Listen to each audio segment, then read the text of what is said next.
The sound at the door isn't a knock. It's a soft thud, followed by a long scrape like something heavy losing strength. Snow pushes through the bottom crack in thin white fingers. The porch light swings, squealing in the wind. Inside, the man stands frozen. No shoes, no coat, just breath turning shallow in the dark hallway. Another sound comes. Not a growl, not a scratch.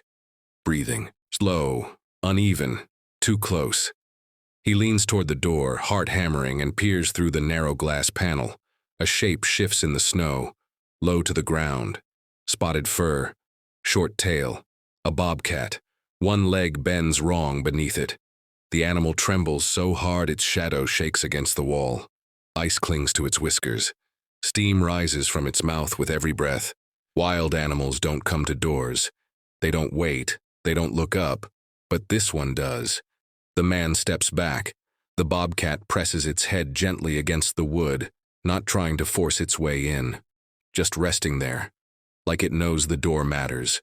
The wind howls again, then drops. In that pause, another sound breaks through. Below the floor, a scrape. Low, slow, deliberate. The man's stomach tightens. The bobcat's ears flatten. Its eyes leave the door and flick toward the ground beneath the porch, then back to the man. Focused, urgent. It doesn't beg.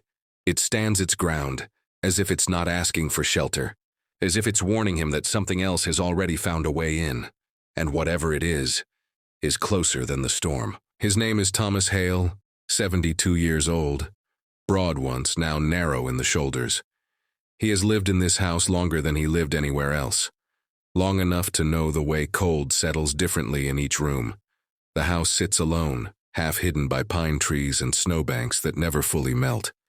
The road that passes it is more habit than traffic.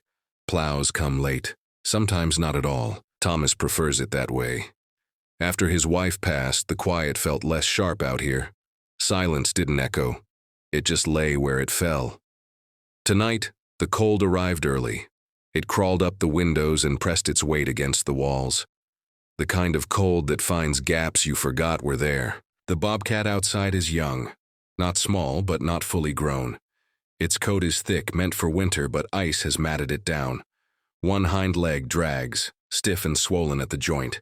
The animal shifts its weight carefully, conserving what little strength it has left. Its eyes never leave the door.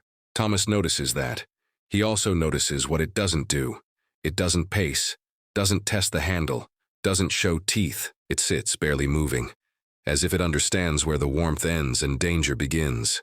Thomas wraps his arms around himself. He tells himself the animal is confused, injured, driven here by the storm. That explanation is neat, safe. Still, he doesn't open the door. He speaks instead, low and steady, the way he used to speak to frightened calves back when he helped his brother on the ranch. "All right," he murmurs. "Easy now." The bobcat blinks slowly. Once, its ears twitch, not at his voice, but toward the porch boards beneath it, toward the space under the house. Thomas feels it then. The faint vibration in the floor. Too regular to be wind, too heavy to be a small animal. He has a crawl space under the front room. Bare earth, old insulation. In fall, raccoons sometimes try their luck down there. He boarded most of the gaps years ago. The bobcat lowers its body closer to the snow, shielding the injured leg, its posture calm but watchful. It settles between Thomas and the front steps like it belongs there, like it chose this place. Thomas reaches for his phone. No signal, just a dull screen reflecting his face back at him, pale and lined. He looks again at the animal. For a moment, something unsettles him more than the cold or the sound below. The bobcat's focus isn't on the house. It's on him, not in fear, in expectation, as if the night has already decided something and the bobcat is there to make sure he listens. The power cuts out without warning. No flicker, no snap, just darkness folding in on itself. Thomas stands still, letting his eyes adjust. The cold deepens instantly, the house sighing as the heater goes silent. Outside, the storm swells, wind pushing snow sideways across the porch. The bobcat does not move. That is what tells him this is wrong. Animals react to sudden dark. They startle. They shift. This one stays fixed. eyes locked on the house. Then the sound comes again, a slow scrape beneath the floorboards. He feels it through his feet before he hears it. Wood flexing, pressure testing weight. Something repositioning itself carefully. Thomas turns on his flashlight. The beam cuts a narrow tunnel through the front room, catching dust and the outline of the old rug curling at the edges. "Hello?" he calls, voice thin. Nothing answers. The Bobcat's ears angle backward, not flat. Listening hard, the scrape stops. In the pause, Thomas hears breathing that doesn't belong to him. It comes from below. Too controlled to be an animal. Too close. His mouth goes dry. He remembers the crawl space hatch behind the coat closet. A thin plywood door held shut with a simple latch. He meant to reinforce it before winter. He takes one step toward the hallway. Outside, the Bobcat rises. Pain flickers through its body as it shifts, but it ignores it. It places itself squarely in front of the door, posture low, shoulders squared, eyes sharp. It thumps its body once against the wood. Not hard enough to break it. Hard enough to be felt. Thomas stops. The message is instant and clear. Do not move. Another scrape travels under the floor, closer to the front of the house now. The boards groan faintly, a sound Thomas knows too well. Old nails loosening their grip. His pulse thrums in his ears. He lowers the flashlight to the floor, steadying his hand. "If someone's there," he says, "you should speak." The storm answers instead. Snow rattles against the windows like thrown sand. From beneath the house comes a soft knock. 3 taps. Not random, not accidental. Thomas's stomach tightens. The Bobcat's tail flicks once, sharply. It shifts its weight so the injured leg is hidden, protected from the cold and from view. The tapping stops. Silence stretches. Then a voice comes muffled by earth and wood. "Sir," it says, barely audible. "Please." Thomas sways. Every instinct tells him to retreat, to lock himself in the back room, to stay silent until morning. He has lived long enough to know how quickly a bad choice settles in, but he also knows storms like this don't forgive hesitation. "Who are you?" he asks. No answer. Movement again. Slower this time. Careful. Someone repositioning themselves directly under the front room. The Bobcat turns its head slightly, gaze flicking between the door and the floor, calculating. It does something small then, something Thomas will remember later. It sits calm, grounded, as if panic would make things worse. The crawl space hatch creaks, not opening, testing. Thomas's chest tightens. He grips the flashlight with both hands now.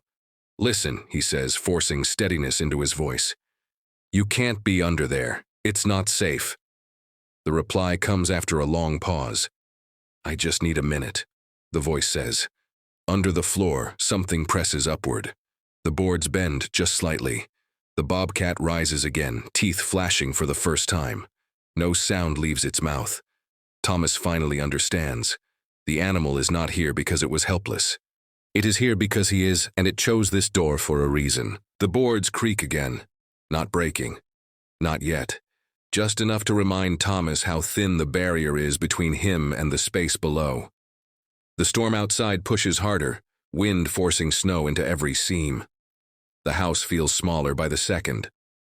Thomas backs toward the door, step by careful step. The Bobcat shifts with him, mirroring the movement without taking its eyes off the floor. Its injured leg trembles now, fatigue finally reaching it, but it does not lower itself. Thomas swallows. His mind pulls him in 2 directions at once. If he opens the door, he breaks the rule he has lived by all his life. Wild animals stay wild. Doors stay closed. People take responsibility for their own choices. If he doesn't, the cold will finish the Bobcat before morning, and whatever is under the house will remain unseen. The sound from below changes. Breathing grows faster, less controlled, panic leaking through it. "Sir," the voice says again, closer now. "It's freezing down here." Thomas presses his shoulder against the wall. He thinks of his wife, how she used to say danger never announces itself. It just waits to see if you'll notice. Outside, the Bobcat makes a low sound deep in its chest. Not a threat, A warning. Its body lowers slightly, muscles tight, ready to spring despite the pain. Protecting. Thomas reaches for the deadbolt, then freezes. If he opens the door, the Bobcat could bolt inside. Claws, teeth, chaos. If he doesn't, it will stay there until the snow buries it. The floor creaks again. Stronger this time. Thomas makes his choice. He unlocks the door just enough to wedge a thick wooden stool beneath the handle, creating a narrow gap, barely wider than his boot. Cold air rushes in, sharp and biting. The Bobcat doesn't move. Thomas bends, hands shaking, and drapes a wool blanket through the gap, letting it fall over the animal's back. The Bobcat flinches, then stills. Snow melts into the fabric instantly. "Stay," Thomas whispers, voice breaking. "Just stay right there." The Bobcat lowers itself onto the blanket, injured leg tucked safely beneath it. Its eyes never leave the door. Under the house, the voice sharpens. "Sir, you need to let me out. I can't stay here." Thomas straightens slowly. "You need to speak up," he says. "Tell me why you're under my floor." Silence. The storm answers again, louder now, covering the world in white noise. Then, from beneath the boards, a new sound emerges. Metal scraping stone. Thomas's breath catches. The Bobcat bares its teeth, not at him, not at the door, but at the floor itself. In that moment, Thomas understands what the animal understood first. The danger is not the cold, and it is not outside. The sound from beneath the floor doesn't belong in a house. Metal scraping against dirt. Slow, controlled, intentional. Thomas feels a pressure in his chest that has nothing to do with fear and everything to do with recognition. This is someone who knows how to move quietly. The Bobcat stiffens. Its entire body aligns toward the front corner of the room, exactly where the crawl space runs closest to the foundation wall. Its breathing slows, deliberate, as if conserving strength for something that has not happened yet. Thomas lowers himself into the armchair without meaning to. His legs no longer trust him. "Sir," the voice comes again. Different now. Sharper. Less polite. "You need to open the door. I'm not safe down here." The words echo strangely, bending in the hollow beneath the floor. Thomas swallows. "You already said that," he replies. "You didn't say why." A pause follows. Longer than before. The Bobcat's ears twitch. Not backward. Forward. Listening. Under the house, something shifts again, not closer, sideways, as if the person is repositioning, calculating. When the voice returns, it drops. "I took a fall," it says. "Can't climb out, just need to warm up." Thomas stares at the floor. The hatch behind the coat closet creaks softly. Not opening, unlocked. His heart pounds hard enough to shake his vision. He realizes something then. The hatch can't be reached from the crawl space without standing. Without leverage, without a tool. The Bobcat growls. Low. Quiet. A sound more felt than heard. Thomas raises the flashlight and aims it at the closet. The beam catches the edge of the hatch, lifting a fraction of an inch, then settling again. Someone is testing it. "I can't help you until morning," Thomas says. His voice sounds older than he feels. "Storm like this. No one can drive in." "That's not true," the voice snaps. "You've got power, you've got heat." The lie hangs there. Thomas looks toward the window. Snow swallows everything beyond the porch. The power is gone. The Bobcat lunges then, not toward the door, toward the floor. It slams its shoulder against the boards above the crawl space. Once, then again. The movement costs it. The injured leg gives slightly, but it regains balance, teeth bared, eyes burning. The boards crack. Just enough. From the gap comes a different smell. Oil, rust, metal shifts again below. Thomas backs away from the closet. "No," he says. "Stop." The scraping becomes frantic. Faster now. Wood flexes. Nails whine. The person below breathes hard, and for the first time, fear cracks through the voice. "You don't understand," they say. "He's coming." That stops Thomas cold. "Who?" he asks. Silence answers. Then a hand punches up through the weak point in the floor, gloved. Holding something narrow and reflective, the Bobcat throws itself forward, slamming into the boards again, forcing the hand back down. Its shoulder shakes with effort, and a low, fierce sound tears from its chest. Thomas stumbles for the back door. His lungs burn, his fingers fumble with the latch. Behind him, the floor groans. "I tried to warn you," the voice snarls now. "Open the door." Thomas spins back, flashlight raised. The beam catches the bobcat standing between him and the breaking floor, blood darkening the snow on its leg through the open doorway. It doesn't move. It doesn't run. It holds the line. And in that moment, the truth lands heavily and clearly. The bobcat didn't come for shelter. It came to keep him from opening the door to the wrong thing. The back door sticks. It always has. Thomas yanks it with both hands, breath rasping, while the sound of splintering wood erupts behind him. A board snaps. Another groans under pressure. Cold air floods the kitchen. The storm hits him like a wall. He steps out just enough to pull the emergency flare from the old cabinet by the door. His fingers shake so badly it takes 2 tries to strike it. Red light explodes into the snow. Outside, the bobcat flinches once, then pivots, keeping itself between the front of the house and the breaking floor inside. It limps, but it does not retreat.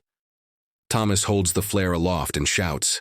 Not words, just sound. The voice beneath the house turns to anger, then panic. Movements scramble. Metal clatters. Something drops. The floor goes quiet. Minutes stretch. Wind howls. Snow thickens. Far down the road, a sound cuts through the storm. An engine. A plow. Thomas sinks to his knees, the flare sputtering out in his hand. By the time lights break through the trees, the house is still again. They find the crawl space disturbed. Boards broken, tools left behind. No one inside. The bobcat collapses into the blanket as the adrenaline leaves its body. Its breathing turns shallow. Blood darkens the wool. Thomas wraps it tighter, hands gentle, whispering nothing at all. At dawn, animal control arrives with the vet. They move carefully, respectfully. The bobcat never fights them. It keeps its eyes on Thomas until they lift it into the crate. Thomas stands in the snow long after the truck disappears down the road. Cold seeps into his bones.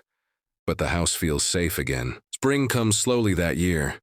Snow lingers in the shade of the pines, thinning day by day. Thomas fixes the floor himself. He replaces the broken boards with thicker wood, drives the nails deep. The crawl space hatch gets a new lock. Some nights he still wakes to the sound of scraping. It fades faster now. A ranger stops by in April, mentions a young bobcat found near the river weeks earlier. Leg healed, scar visible, strong, released back into the hills. Thomas nods. He does not ask more. On clear mornings, he leaves the porch light off and the door closed, but he sets a shallow bowl of water near the steps. Habit, not hope. One evening, as the sky cools and the woods settle, he notices tracks in the dirt, small. Sure, they stop at the porch, they do not linger. Thomas stands quietly inside, hand resting on the door, listening to the house breathe. Some warnings don't come as alarms. They arrive on soft paws,